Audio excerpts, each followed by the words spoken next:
Welcome back to the Coca-Cola Halftime Report. It's time for Mike. He's with Leo O'Boyle, the hero of the Rutgers win, and Kyle Jenkins, an outstanding sophomore. Here's Mike.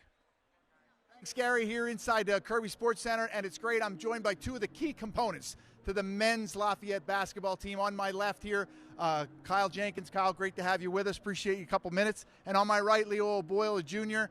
Forward, again, you guys have been kind of up and down, one of the toughest schedules, I think, in the entire Patriot League. Tell me what a win, Leo, was like to get off the schneid a little bit. You started 0-4, but that had to be a huge win last Monday night.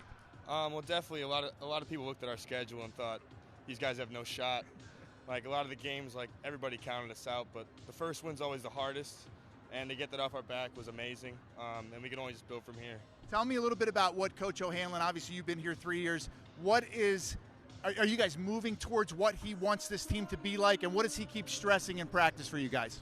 I mean, from our standards, we're a young team, and for Coach O, like, we have to build a lot on his principles, and I think we've been going step by step, and we just got to make that fine. Like, we're not even ready where we are yet. We're not a full team. We're not playing the way we need to be, but your schedule is certainly getting you to that point. Let's turn our attention here to Kyle.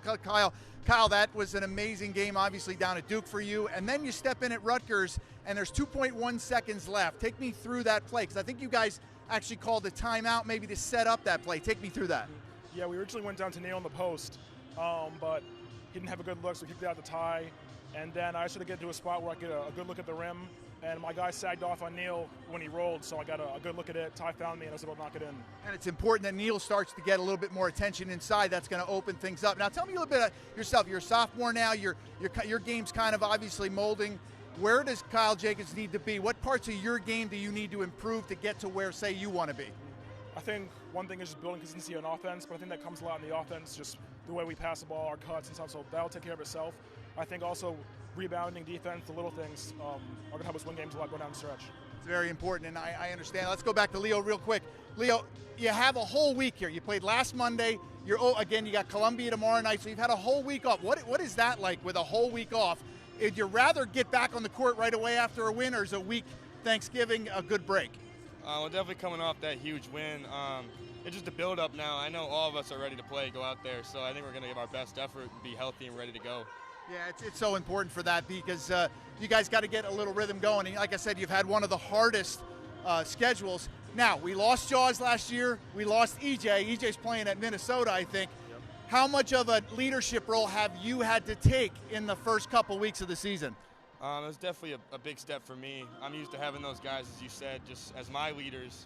And I just had to learn a lot from what they did and how they taught me, and I just tried to take those lessons and use on the younger guys. One more for Kyle here. Kyle, what's the most important thing for you guys moving forward, especially a week off, coming back tomorrow night against Columbia? Where do you guys need to be? Is it rebounding? Is it shooting? Is it just total energy? I think it's just putting a full 40 minutes together. I think throughout the season so far, we've had stretches on offense where we look really good, stretches on defense where we look really good. I think the biggest thing is putting that together for a full 40 minutes and hold out the win. Everything Coach O'Hanlon teaches all along. Gary, if the 21-22 season is any indication of how it's gone so far, these guys got everything in good hands. Back to you. Thank you, Mike. Thank you, guys. We'll have the men for you on Thursday night, 7 o'clock on ESPN Plus against Sacred Heart. We'll be back with second half action. Stay with us.